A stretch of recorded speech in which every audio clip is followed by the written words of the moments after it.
बचपन में नाना नानी के गांव जाना किसको पसंद नहीं होता। जब हम वहां पर जाते हैं तो बहुत सारी प्यारी प्यारी मीठी मीठी बातें लेकर हम वहां से घर को वापस आते हैं, जो जिंदगी भर हमें याद रहती है। हम हमेशा सबको ये बताते रहते हैं कि हम सन में नाना नानी के यहाँ पर गए थे और हमने ऐसी मस्ती की थी, हम इतने साल के थे तो हमने इतने मजे किए थे। कोई जिंदगी में पहली बार अपने नाना नानी के यहाँ पे जाए, जबकि वहां से प्यारी प्यारी मीठी मीठी बातें नहीं, बल्कि वहां से एक खौफनाक यादें लेके आ जाए जो उसकी जिंदगी बर्बाद कर दे, तो आप लोग क्या कहेंगे दोस्तों? नमस्कार, टेक एज स्टोरी के इस खौफनाक से और डरावने से एपिसोड में मैं आपके सामने एक खुशी नाम की लड़की के साथ घटी एक ऐसी घटना लेके आ गया हूं जिसे आप लोग सुनोगे तो आप लोग जिंदगी भर के लिए ठान लेंगे कि जो गलती खुशी ने कर दी थी वो गलती आप लोग दोबारा कभी नहीं करेंगे। दरअसल स्टार्टिंग से स्टार्ट करते हैं। 2014 में एक घटना घटी थी दोस्तों, लेकिन इसका विधान जो था वो बहुत पहले से ही डिसाइड हो चुका था। इस विधान को समझने के लिए हमें थोड़ा पीछे जाना पड़ेगा, इतना पीछे कि जब खुशी की मम्मी की शादी भी नहीं हुई थी। एक बारिश की रात और खुशी की मम्मी अपने घर से निकलकर अपने खेत में गई हुई थी, ये देखने की बारिश की वजह से हमारे खेत में कहीं नुकसान तो नहीं हो गया ना। उनके घर से उनका खेत लगभग 4 किलोमीटर की दूरी पर था। उस दिन खुशी की मम्मी के भाई की तबीयत बहुत ज़्यादा खराब थी, तो खुशी की मम्मी कहती है कि मैं ही खेत में जाकर देख के आती हूँ। खुशी के मम्मी के पापा अपने घर को संभालने में लगे हुए थे क्योंकि बहुत ज़्यादा बारिश हो रही थी, तो ये बोली कि मैं ही जाती हूँ। खुशी की मम्मी यही कोई लगभग 17-18 साल की रही होगी। वो निकल गई अपने घर से और भारी बारिश में खेत में पहुँच गए। खेत में थोड़ा देखी दाखी और बोली कि मैं क्या कर सकती हूँ, जो नुकसान हुआ है वो घर में जाके मम्मी पापा को बता दूंगी। वो अपने खेत से निकली है और पता नहीं कैसे उस दिन वो अपने घर का रास्ता भटक गई। कैसे? ये कैसी किस्मत थी जो अपने ही खेत से अपने घर का रास्ता भटक गई। घना अंधेरा था, डर के मारे कहो या कुछ और, लेकिन ये अपना रास्ता भटक गई थी। और उसी दिन खुशी के पापा भी अपने घर से बाहर निकले हुए थे और बारिश में फंसे हुए थे, वही खेत वाले इलाके। और उनकी मुलाकात वहीं पर खुशी की मम्मी से हुई थी। मतलब ये लोग पहली बार ऐसे मिले थे। उस गांव के लोग, जिस गांव के खुशी के पापा थे, उस गांव के लोगों से अपने गांव के लोगों की शादी नहीं कराते थे। क्या था ना कि दोनों के बीच में पहली नजर में प्यार हो गया। फिर दोनों ने मिलना जुलना शुरू कर दिया। ये दोनों बहुत अच्छी तरह से जानते हैं ये अपने गांव के लोगों का 36 का आंकड़ा है। हमारी कभी शादी नहीं होने देंगे। हम लोगों ने कभी कर भी दी ना इन लोगों के सामने शादी, तो हमारी जिंदगी खराब करके रख देंगे। तो इन लोगों को ये बात अच्छे से पता थी। तो ये लोग 2 साल तक ऐसे ही चुपचाप मिलते रहे। ऐसे ही मिलते रहने के बाद ये लोगों ने डिसाइड कर लिया कि यहाँ से भाग चलते हैं, कहीं दूर दिल्ली पहुंच जाते हैं, वहां पे शादी करके रहेंगे। ये गांव के लोग वहां पे आ भी नहीं पाएंगे। दोनों ने ऐसे ही किया, निकल गए अपने घर से बाहर और दिल्ली जाकर सेटल हो गए। शुरुआत में तो बहुत परेशानी हुई, बहुत ज़्यादा, लेकिन खुशी के पापा बहुत मेहनती थे, तो उन्होंने जैसे तैसे करके सरवाइव कर लिया और खुशी की मम्मी को भी सरवाइव करवा लिया और सेटल हो गए। बढ़िया से पैसे वैसे कमाने लगे। अब उनकी एक बेटी हुई खुशी। ये लोग बहुत ज़्यादा खुश हुए और अपनी जिंदगी बहुत अच्छे से काटने लगे। लेकिन एक बात का गम था, ना ही खुशी के पापा अपने घर पे बात कर पाते थे और ना ही खुशी की मम्मी अपने घर पे, क्योंकि घर के लोग नाराज थे उन दोनों से कि दुश्मन गांव से शादी कर लिए। फिर एक दिन की बात है, जो खुशी के मामा थे, खुशी की मम्मी के भाई, वो एक दिन किसी काम से दिल्ली आए हुए थे मार्केटिंग करने। शायद वो कोई गांव में कोई काम करते रहे होंगे। खुशी की मम्मी भी मार्केट गई हुई थी। उन्होंने उनकी बहन को देख लिया। कितने साल बाद? लगभग 20 साल बाद उन्होंने उनकी बहन को देख लिया और वो रोने लगे। बोले कि तू कैसी है? मतलब जो भी भाई बहन के बीच में बात होती है वही। और यहाँ पर एक तरीके से एक नई शुरुआत हुई। फिर दोनों के बीच बातचीत शुरू हुई। सब कुछ अच्छा हो गया। उसके बाद फिर बातचीत होने लगी फोन पे। एक दिन खुशी की नानी ना उसकी मम्मी से क्या बोलती है कि तुम लोग आ जाओ गाँव, बहुत दिनों से तुम्हें देखा भी नहीं है। मेरे नाथन को भी देख लूंगी और तुम्हें भी देख लूंगी। अब देख कितनी सी मेरी उम्र रह गई है, कितना जीऊंगी कुछ पता नहीं है। 20 साल से ज़्यादा हो गए मैंने तेरी शक्ल नहीं देखी। आ जाना, एक बार तो घूमने के लिए आओ। खुशी की मम्मी बोली कि चिंता मत करो माँ, हम आते हैं। खुशी के पापा को इन्होंने ये बात बताई। खुशी के पापा बोले कि ठीक है, टिकट करवा लेते हैं और चलते हैं। तुम्हारे घर चलेंगे, फिर मेरे घर भी चलेंगे और थोड़ी सी डांट भी खा लेंगे। अब ऐसे थोड़ी बड़े हो गए, अब ऐसे थोड़ी डांटेंगे मारेंगे। जाएंगे, मिल के आएंगे। ठीक है। ये लोग पहुंच गए डिसाइड की हुई डेट पे। अब यहाँ से सीक्वेंस शुरू होता है कहानी का। क्या हुआ ना, जब खुशी उस गांव में पहुंची तो बहुत ज़्यादा खुश हुई, क्योंकि पहली बार वो अपने नानी के यहाँ पे गई हुई थी। इतना ज़्यादा एंजॉयमेंट इसने पहले कभी किया नहीं था। नाना नानी का घर बहुत बड़ा था। अब गांव में बड़े बड़े घर होते हैं लोगों के, बड़े बड़े बंगलोज होते हैं, और शहरों में कई बार छोटे छोटे फ्लैट्स में एडजस्ट करना पड़ता है। ये भी दिल्ली में छोटे से फ्लैट में ही रहते थे। तो ये नानी के घर आके बहुत ज़्यादा एक्साइटेड हो गई कि यार कितनी अच्छी बात है। खुशी के मामा की भी शादी हो गई थी और उसकी भी 2 लड़कियां थी। तो खुशी अपने कज़न से मिलकर बहुत ज़्यादा खुश हुई। एंजॉयमेंट करते करते पता नहीं कब 5-6 दिन गुजर गए। इन लोगों ने ना एक आदत डाल ली थी, खुशी ने और खुशी के मामा के लड़कियों ने, कि रोज़ रात को खाना खाने के बाद घर से बाहर टहलने के लिए जाना है। ये टहलने के लिए जाया करते थे। सब कुछ नॉर्मल था। 5-6 दिन हो गए थे, लेकिन खुशी की नानी इन लोगों को हमेशा रोका करती थी। कहती थी कि बेटा तुम लोग शहर वाले हो, लेकिन गांव में ऐसे इस तरह इतने बजे बाहर नहीं निकला करते। तुम्हारे कारण मेरी पोतियाँ भी थोड़ी चेंज हो रही है। तुम तो चली जाओगे अपने शहर, मेरी पोतियों को प्रॉब्लम हो जाएगी, तुम्हारे मामा की लड़कियों को। उनको आदत नहीं थी ऐसे बाहर टहलने की, मत निकला करो। खुशी बोलती है कि नानी कुछ नहीं होता, जाने दिया करो, हम कितने दिन रहेंगे। ऐसा करके खुशी ने अपनी नानी को मना लिया। तो नानी कहती है कि ठीक है तुम लोग जाओ, लेकिन एक बात का ध्यान रखना, गांव में लोग अलग अलग चीजें करते रहते हैं। अगर गांव में कोई ऐसी वैसी चीज दिखाई दे तो उसे उठाना मत। खुशी ने बोला कि ठीक है नानी, हम लोग नहीं उठाएंगे, लेकिन आप ऐसा क्यों बोल रही हो। नानी बोली बस ऐसे ही, मत उठाना, तजुर्बे से कह रही हूँ मत उठाना, तुमको नहीं समझता होगा ना, इसलिए कह रही हूँ मत उठाना। ठीक उसके अगले दिन खुशी और उसकी कज़न घूमने के लिए बाहर निकले। टहलते टहलते वहां पर पहुंच गए जहाँ पर खुशी के मम्मी पापा मिले हुए थे, पहली बार मिले हुए थे।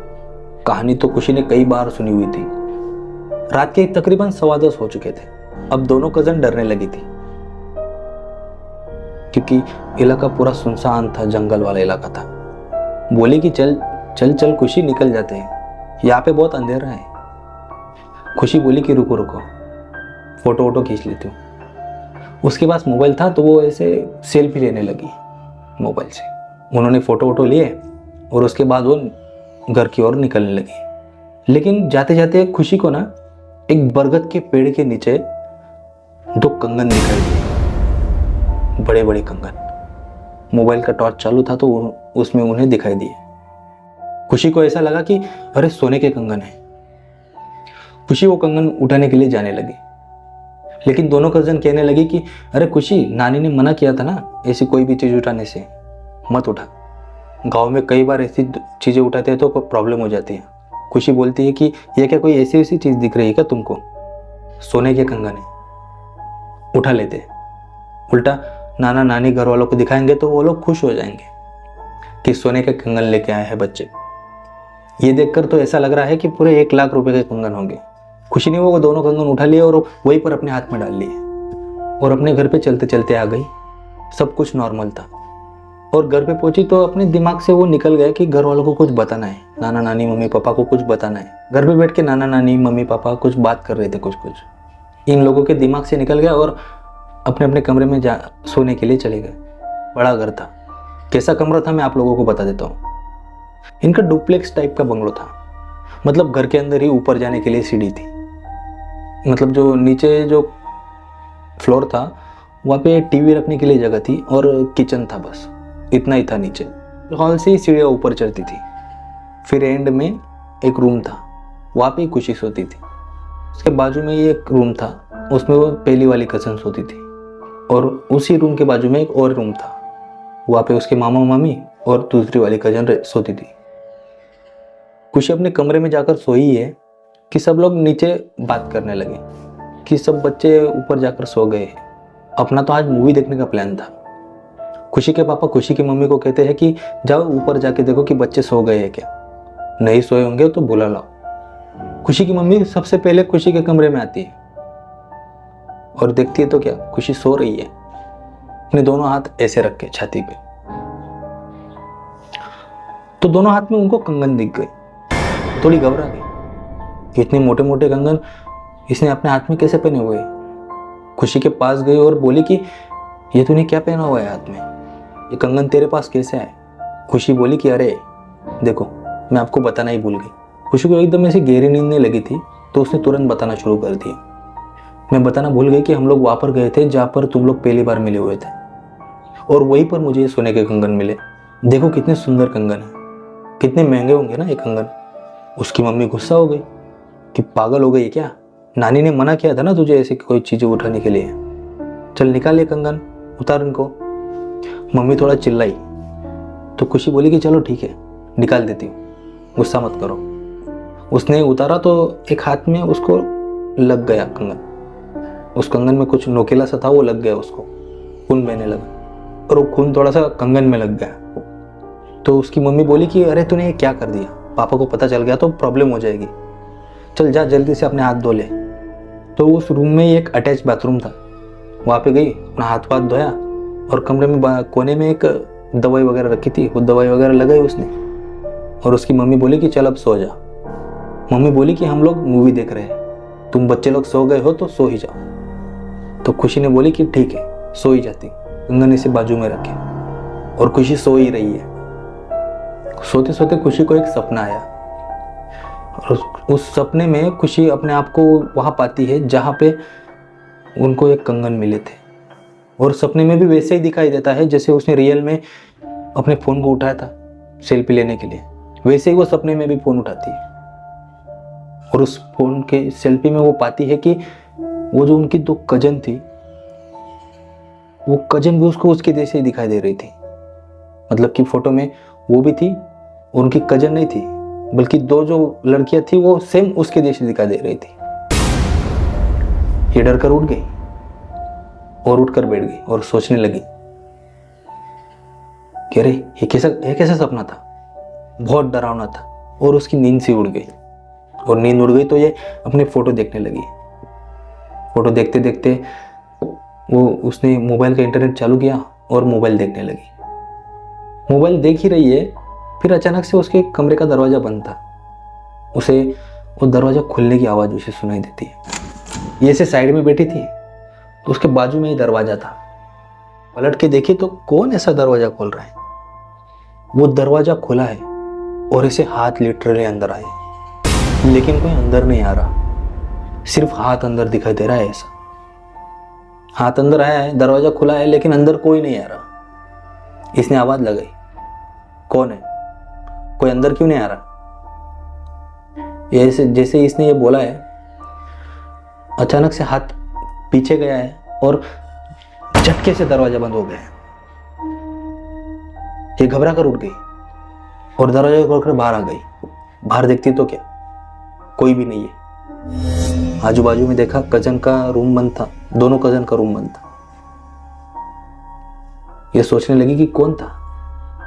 ये पहले वाली कजन के रूम में जाती है, वो ना फोन पे बात कर रही थी। वो उसको कहती है कि तू मेरे कमरे में आई थी क्या? तो कजन कहती है कि नहीं नहीं, मैं तो फोन पे बात कर रही हूँ, बाद में बात करते हैं। वो वहां से चली गई खुशी और दूसरी वाली कजन के कमरे में एंटर की। तो वहां पे उसने जाके देखा तो वो कजन बहुत गहरी नींद में सो रही थी। उसने इसे उसको उठाया भी, लेकिन वो ऐसे ही नींद में उठी और खुशी उससे पूछने लगी कि तू मेरे कमरे में आई थी क्या? तो बोलती है कि वो नींद में ही बोलती है, नहीं नहीं, मैं तो बहुत देर से सो गई हूँ, मैं नहीं आई थी। क्यों, क्या हुआ? वो खुशी कहती है कि नहीं नहीं कुछ नहीं हुआ। फिर खुशी नीचे जाती है, अपने मम्मी पापा, नाना नानी, सबको, मामा मामी, सबको पूछती है कि आप लोगों में से कोई ऊपर आया था क्या? तो सब लोग बोलते हैं कि नहीं नहीं, हम तो कब बहुत देर से मूवी देख रहे हैं, ऊपर कोई नहीं आया। फिर खुशी ने अपने मम्मी पापा को ये सब बात बता दी। खुशी के पापा कहते हैं कि रुको, मैं देख के आता हूँ कि कहीं कोई घर में घुस तो नहीं गया। खुशी के पापा उठे और पूरा घर देख के आ गए, लेकिन उनको कोई कुछ नहीं मिला। फिर खुशी के पापा ने खुशी को कहा कि बेटा ये तुम्हारा वहम होगा, या फिर कोई तुमने सपना वगैरह देखा होगा। तो खुशी कहती है कि ठीक है। खुशी के पापा बोले जाओ सो जाओ, कोई नहीं है। खुशी बोलती है ठीक है, सो जाती हूँ। अब खुशी ने सबको गुड नाइट बोला और अपने कमरे में सोने के लिए निकल गई सीढ़ियाँ चढ़ के। और उसने अपने कमरे में एंटर किया, और जैसे एंटर किया और पाया कि उसके बिस्तर पे सर तक चादर ओढ़े कोई सो रहा है, तो खुशी थोड़ा घबरा गई और सोची कि ये कौन आ गया। अगले पल उसके दिमाग में आया कि वो उसकी वही कजन जो फोन पे बात कर रही थी वो आई होगी। और जैसे ही वो उसकी तरफ बढ़ी है और वो चादर उसने हटाई है, और जैसे ही उसने चादर हटाई है उसकी जान हलक में आ गई। वो बिस्तर में किसी और को नहीं बल्कि खुद को ही पाती।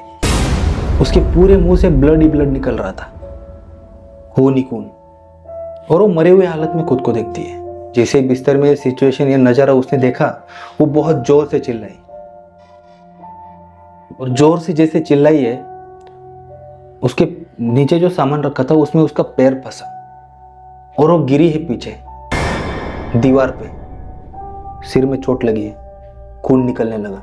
अब भागते हुए ये लोग सब ऊपर आए हैं कि क्या हुआ करके। ऊपर आए सब और देखा तो खुशी ऐसी पड़ी हुई है और सर से खून निकल रहा है उसके, और बिस्तर में तो कोई भी नहीं है। खुशी को तुरंत उठाए, उसको पानी वानी मारा मुंह पे और पानी वानी पिलाया, और जल्दी से फटाक से पास वाले हॉस्पिटल में लेके गए। वहां भी पट्टी वट्टी करवाई। खुशी वहां पे कुछ नहीं बोली, उसको घर पे लाया गया। फिर उसने अपने मम्मी पापा को सारी बात बताई और रोने लगी। बस उसके बाद ना ही खुशी कुछ बात कर पाई आज तक ढंग से, और ना ही कुछ रिएक्ट कर पाई है। 10 साल हो गए हैं पूरी इस घटना को। खुशी ऐसी शांत सी पड़ी रहती है, कोई उसके पास में गया ना तो ऐसी शांति से उसको देखती रहती है, ऐसे ही देखती रहती है। पागल सी हो गई है पूरी। बहुत खराब सिचुएशन थी उसकी। दुनिया भर में इलाज कराए जा रहे थे, लेकिन कोई आराम नहीं मिल रहा था। मतलब वो खत्म हो गई है पूरी तरह से दिमाग से, बस काट रही है अपनी जिंदगी जैसे तैसे करके। और क्या कर सकते हैं घर वाले, जितना हो सका है उतना कर रहे हैं। ये कहानी किसी और ने बल्कि उसी की कजन जो फोन पे बात कर रही थी उसी ने बताई। आपके पास भी ऐसी कोई कहानी या सच्ची घटना हो तो आप मुझे इंस्टाग्राम या जीमेल पर डीएम कर सकते हैं। और ऐसी कहानियाँ और घटनाओं के लिए हमारे चैनल को सब्सक्राइब करें और बेल आइकन को प्रेस करना ना भूलें, ताकि ऐसी कहानियाँ आप सबको मिलती रहें। धन्यवाद।